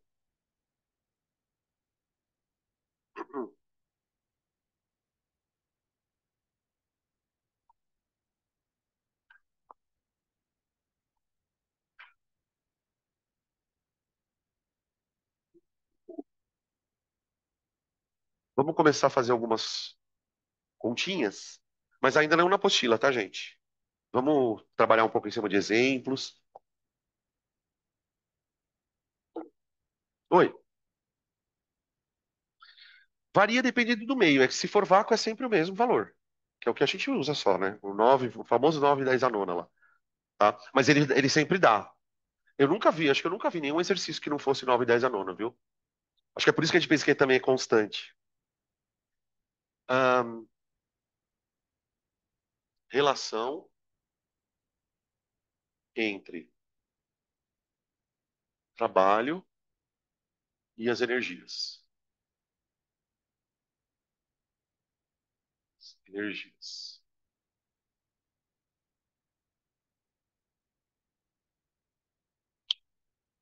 Bom, gente, a gente acabou de falar aqui, a gente já veio construindo a questão do trabalho e a gente viu o seguinte.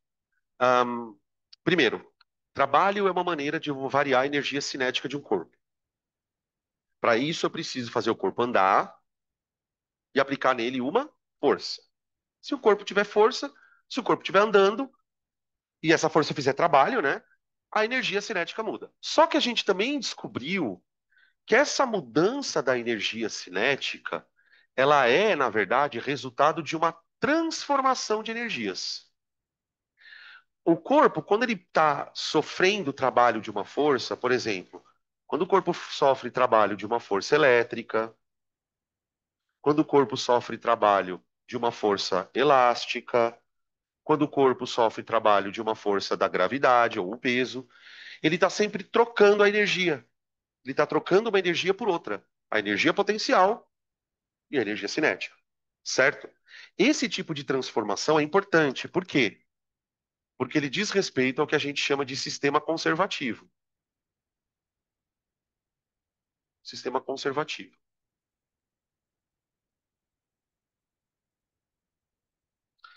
O sistema conservativo ele tem esse nome justamente porque a energia dele é sempre a mesma. Tá? Mas que energia, Danilo? A energia total do corpo.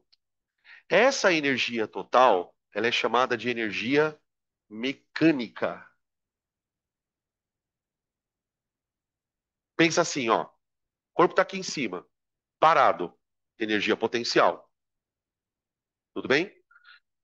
Durante a queda, a cada ponto que ele está a uma certa altura e está a uma certa velocidade. Então, essas energias, a cinética e a potencial, elas vão trocando. Conforme ele cai, a potencial diminui, só que a cinética aumenta. Então, no cômputo geral, ele tem uma energia total. Essa energia total, ela é dada pela soma da cinética mais a potencial, tá? Quando um sistema é conservativo, essa energia aqui é constante.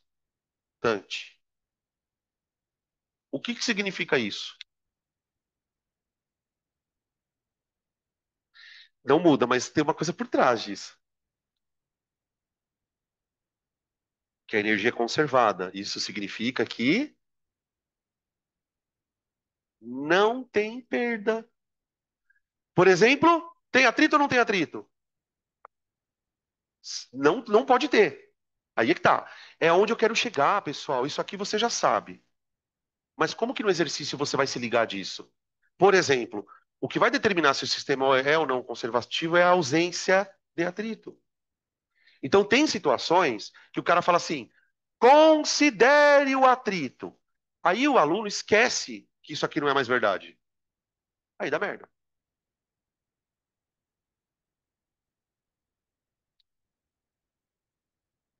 É, o que acontece é o seguinte, por exemplo, vamos supor que aquele velho, velho e tradicional problema da montanha-russa.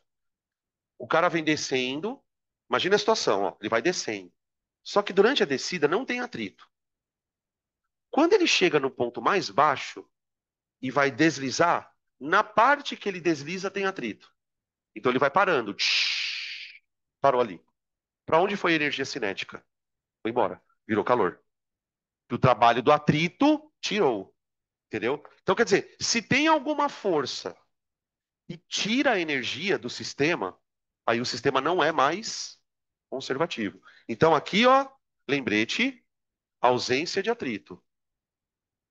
Porque para nós, no vestibular, pessoal, qualquer força de atrito é dissipativa. Quando o cara fala atrito, para nós a mensagem é, se for uma questão de energia, evidentemente, esse sistema vai perder energia. Tanto é que a gente vai fazer um exercício parecido, ele vai querer saber justamente isso. Quantos metros ele desliza até parar, lá um negócio assim. Muito bem. Vamos lá.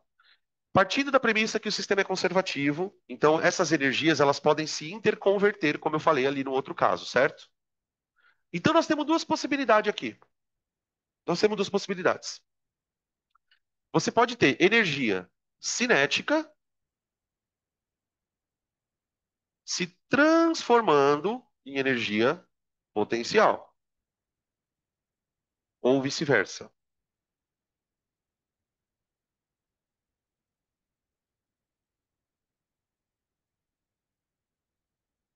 ok? Em ambas as situações, eu vou precisar que uma força faça trabalho, tudo bem? Agora veja que interessante. Vamos pegar o caso da queda livre, que é o caso mais fácil da gente entender. Quando é que. Pensa no movimento vertical. Vertical. Vertical. Tudo bem? No movimento vertical, quando que a cinética vira potencial e quando que a potencial vira cinética? No movimento vertical, a potencial vira cinética na descida, né? E na subida, está acontecendo o contrário, porque na subida, o que está acontecendo? O corpo está subindo, subindo, subindo, subindo. Então a cinética que ele tinha aqui embaixo está virando potencial. Só que nos dois casos, qual é a força que está atuando nele? Peso, peso. Então o peso está fazendo o trabalho, tanto na subida como na descida. Como que eu calculo o trabalho do peso na descida? mgh.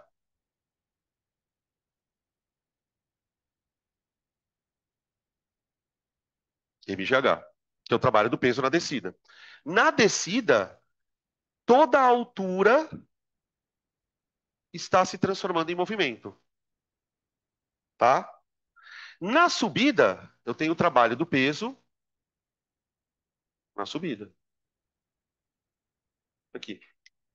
Quando o peso atua a favor do deslocamento, o trabalho dele é positivo. Quando o trabalho do peso converte velocidade em altura na subida, o trabalho dele é negativo. Deixa eu ver se vocês lembram isso, gente, porque isso é bem importante, tá? Se você não lembra, anota aí. Por que que na subida o trabalho do peso é negativo? Porque ele está contra o deslocamento na subida. Ele está para baixo e o deslocamento está para cima. Na fórmula, o ângulo é 180 graus, né? Tá?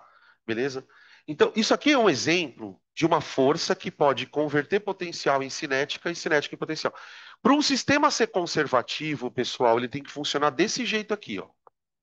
Você tem uma força que pode ou transformar velocidade em altura ou altura em velocidade. Isso é um sistema conservativo. Quer ver um outro exemplo? Que a gente até vai estudar ele, tá? Volta para cá para a bola. Suponha que não tem atrito no chão. Suponha que não tem atrito no chão. Tá aqui. Tô segurando o bicho aqui. Solta. Conforme o corpo vai se aproximando da origem, o que que vai acontecendo com a energia aqui? A potencial vai virando cinética. Quando ele chega aqui nesse ponto, ó, a velocidade dele é a maior possível. Por quê? Porque quando ele chega nesse ponto aqui, a mola não está mais deformada. Toda a energia que estava armazenada virou cinética. Quando ele passar para o lado de lá, o que que vai começar a acontecer com a velocidade dele? Diminuir, porque ele vai comprimir a mola, não vai? Então ele não vai fazer isso aqui, ó, toim, toim, toim. Ele fica oscilando. E nessa oscilação, o que está acontecendo com a energia mecânica dele? Nada. Mas a cinética e a potencial estão fazendo isso, ó. Toim, toim, toim, toim. Quando ele está muito esticado, muito potencial e zero cinética. Quando ele vai se aproximando da origem, vai fazendo isso, ó. Quando toda a energia dele for cinética, ele está aqui no meio, ó. Agora ele vai começar a frear. cinética caiu a zero, potencial foi no talo. E aí o negócio fica assim, ó, oscilando a energia. É um oscilador de energia, gente. Ele vai convertendo. Quer ver outro exemplo?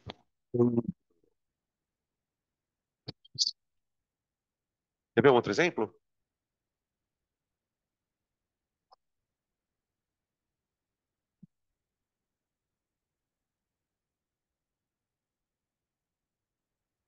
Oi, porque não tem atrito. Porque o sistema é conservativo. Porque o sistema é conservativo.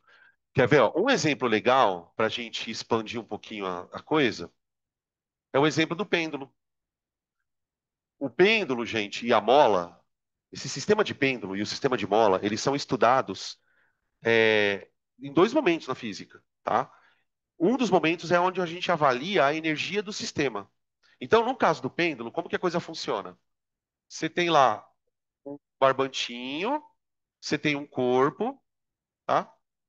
Esse corpo ele vai ser suspenso. Peraí, deixa eu só fazer uma coisa aqui. Pronto. Quando a gente estudou força centrípeta, olha como que a coisa é diferente, né? Quando a gente estudou força centrípeta, a gente estava preocupado em estudar a força que fazia ele circular. Tudo bem,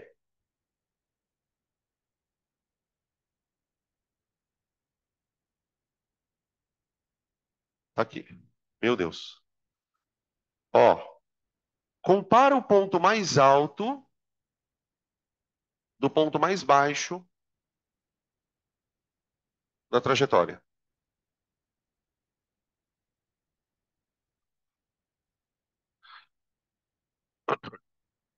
Tudo bem? Gente, aqui uma coisa importante. Quando eu vou analisar a energia de certos sistemas, nem sempre o zero vai ser o chão. Vocês viram que na hora de eu colocar a força, a energia potencial, eu pensei no H sendo zero na Terra, né? Aqui no pêndulo, gente, eu vou considerar que o zero está aqui, ó.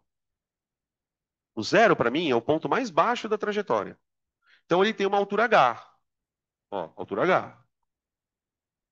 Ele sai do ponto A para o ponto B e do ponto B vai para o ponto C. Tudo bem? O que que acontece de ponto A para B? No ponto A, veja, no ponto A, ele está parado. Está parado. Se ele está parado, a energia cinética dele é zero. Mas ele está a uma certa altura daquilo que eu convencionei ser o zero, né? Então ele tem uma energia potencial. Então, no ponto A, ele tem uma energia potencial no ponto A, que é dada por mgh. GH. Tudo bem.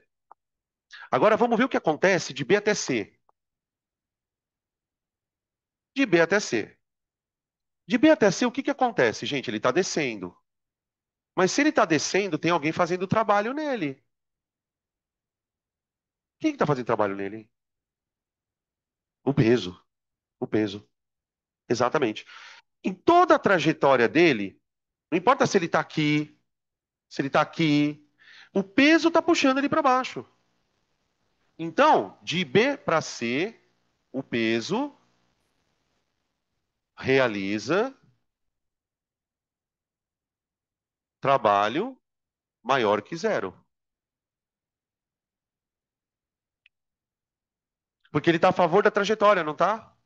Se ele está a favor da trajetória e ele realiza trabalho positivo, o que que ele está fazendo aqui? Transformando a armazenada em útil. Então, bora lá. Ele converte energia potencial gravitacional, isso ainda do A para o B, em energia cinética do corpo. Toda essa energia vai ser convertida quando ele chegar em B. Em B, em B, toda a energia do corpo é cinética.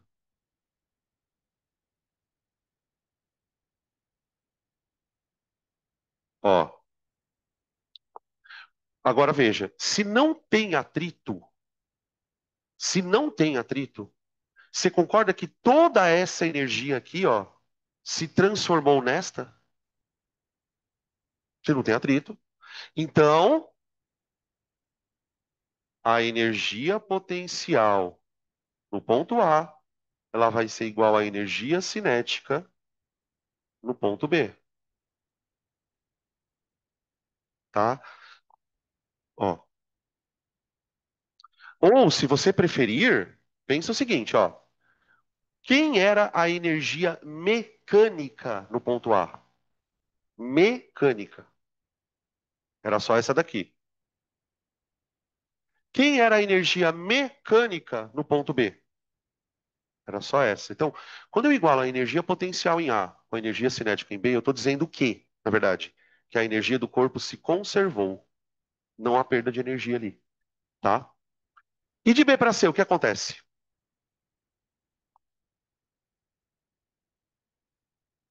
BC. Bom, de B para C, ele está subindo. Opa, opa, opa. Ele está subindo, mas a força que está atuando nele está para baixo. Então, o que acontece de B para C? O peso ele realiza um trabalho, só que negativo. O peso realiza um trabalho negativo.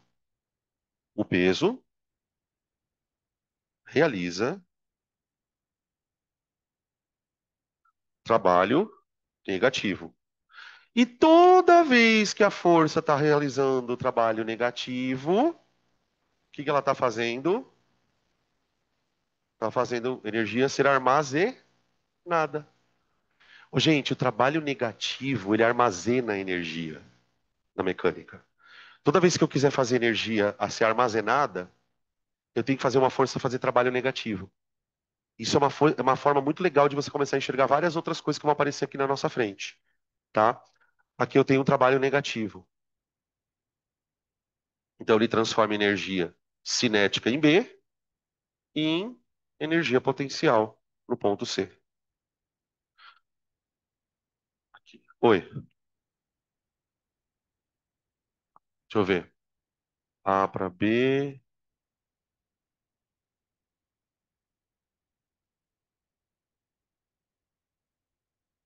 Aqui? Ah, verdade, verdade. Vocês têm razão. Obrigado. É isso? É isso? Tá. Beleza. Tá. Então, ó, uma coisa que é importante de vocês guardarem, eu vou escrever isso aqui porque é muito, muito. Toda vez que uma força está fazendo trabalho positivo, gente, o que que ela está fazendo? Liberando energia armazenada. Tá aqui, ó. Liberando energia armazenada.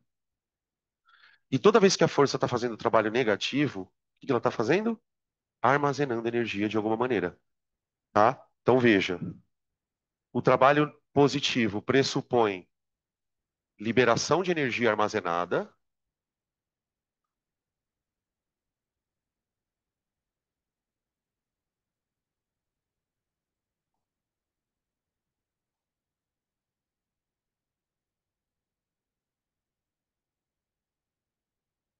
e aqui o trabalho negativo é armazenamento de energia útil.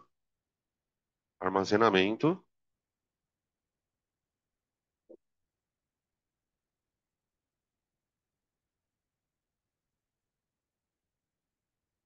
Vocês querem ver um exemplo disso aqui na prática, que pode ser ponte de exercício? Do nada, nada. Alguém já ouviu falar no termo CARES, Fórmula 1? CARES é a tradução lá, Kinect, Energy, não sei o que lá, System. Recharge, acho que é Recharge. Sistema de recuperação de energia cinética. O CARES é um dispositivo que imagina essa situação no Enem. O CARES é um dispositivo que é instalado em carros modernos que tem por objetivo diminuir o consumo de energia, diminuir o gasto do carro.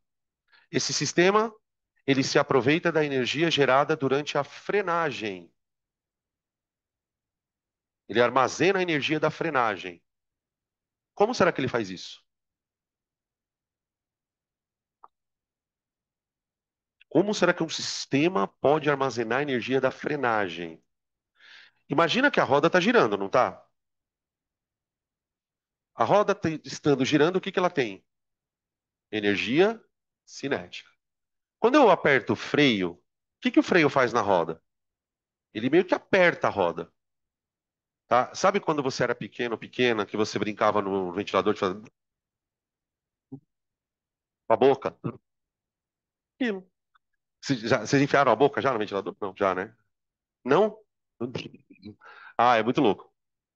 Aquele ventilador todo sujo, né? Os pelões grudados, assim. Ai, que merda. Enfim, o atrito, ele faz. Quando o sistema de freio aperta a roda, o atrito diminui a rotação da roda. Então ele tira energia da roda.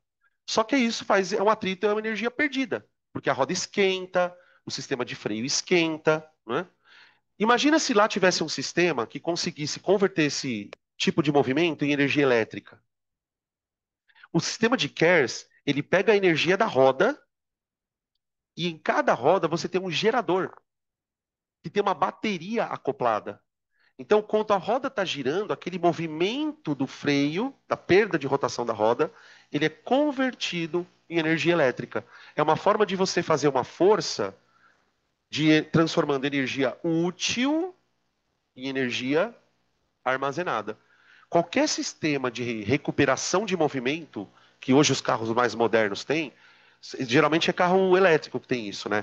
Porque o que que acontece? À medida que o motorista vai freando, durante o percurso ele vai fazer isso várias vezes, cada vez que ele freia, ele ativa esse sistema.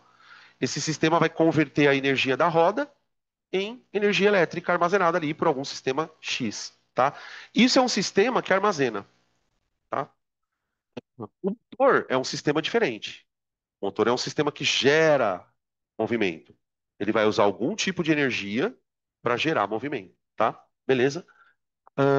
Continuando. Que horas são, gente? Como é que eu tô de horário aí? Falta quanto? 9 minutos? O que que eu faço em 9 minutos, hein? Não, que nada, o quê?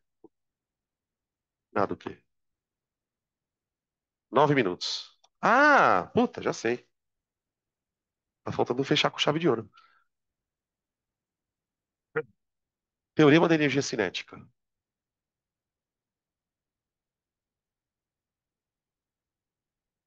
Ô, gente, esse teorema, ele na verdade fecha essa discussão de trabalho com energia, tá? O teorema da energia cinética, ele é uma prova matemática da relação de trabalho com a energia cinética do corpo. Então imagina o seguinte, ó. Você tem um corpo que vai do ponto A para o ponto B,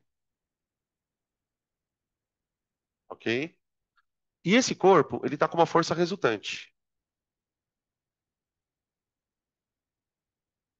tá? Ali, ó.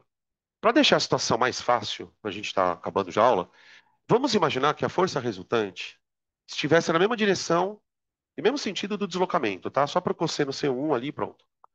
Então, eu quero calcular o trabalho dessa força. O trabalho da força resultante é a força vezes o deslocamento vezes o cosseno de zero, que vale 1. Aqui. Só que pera um pouquinho, gente. Até aqui é o que a gente já estava discutindo, certo? O que que a gente aprendeu lá na discussão das leis de Newton? A gente aprendeu que a força resultante é igual a massa vezes a aceleração. Aqui, ó. Tudo bem? Olha lá. Massa vezes aceleração vezes o deslocamento, tá? Vamos imaginar que o corpo tivesse aqui com uma velocidade inicial v0 e chegasse aqui com uma velocidade vf. Tudo bem? Beleza. Agora olha o que eu vou fazer, gente. Partindo da premissa de que o corpo está com uma força, portanto ele está num movimento acelerado, portanto a velocidade dele vai variar, eu posso dizer que ele está em move. Posso dizer que ele está em move. Se ele está em move, existem várias equações que eu poderia aplicar aqui. o sorvetão, o vovoteu e o Torricelli. Eu vou usar o Torricelli. O que que eu sei deste movimento? No move, v quadrado igual a v zero ao quadrado mais duas vezes a vezes d. Aqui eu estou usando d no lugar do ΔS, pessoal, só porque no trabalho a gente usa d, tá? Você pode usar ΔS nos dois ou d nos dois, tá? Beleza? Tá. Agora, olha o que que eu vou fazer. Olha para a equação do Torricelli. Olhou? Isola para mim isso aqui, ó, AD. Isola isso aqui, ó, AD. Como vai ficar isso? Vai ficar VF ao quadrado menos V zero ao quadrado dividido por 2 igual a AD. Veja, o que que eu fiz? Ó, eu passei o V zero para a esquerda, subtraindo, e passei depois o 2 dividindo. Aqui, ó. Agora, adivinha o que que eu vou fazer com esse AD? Jogar aqui no trabalho, ó. Trabalho não é igual a MAD? Então eu vou substituir aqui, ó. Quando eu substituir aqui, olha o que vai acontecer. Trabalho da força resultante é igual a M vezes.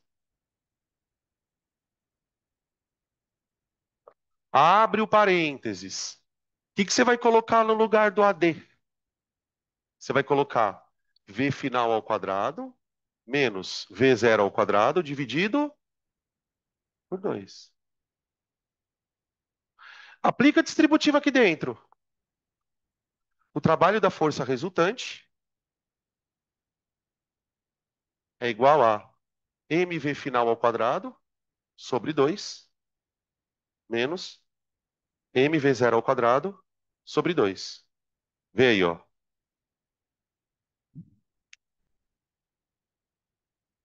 Isso, eu distribuí.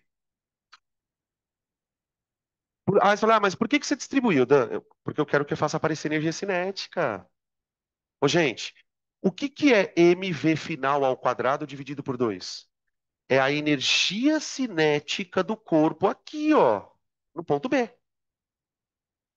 E o que que é a mv zero ao quadrado sobre 2?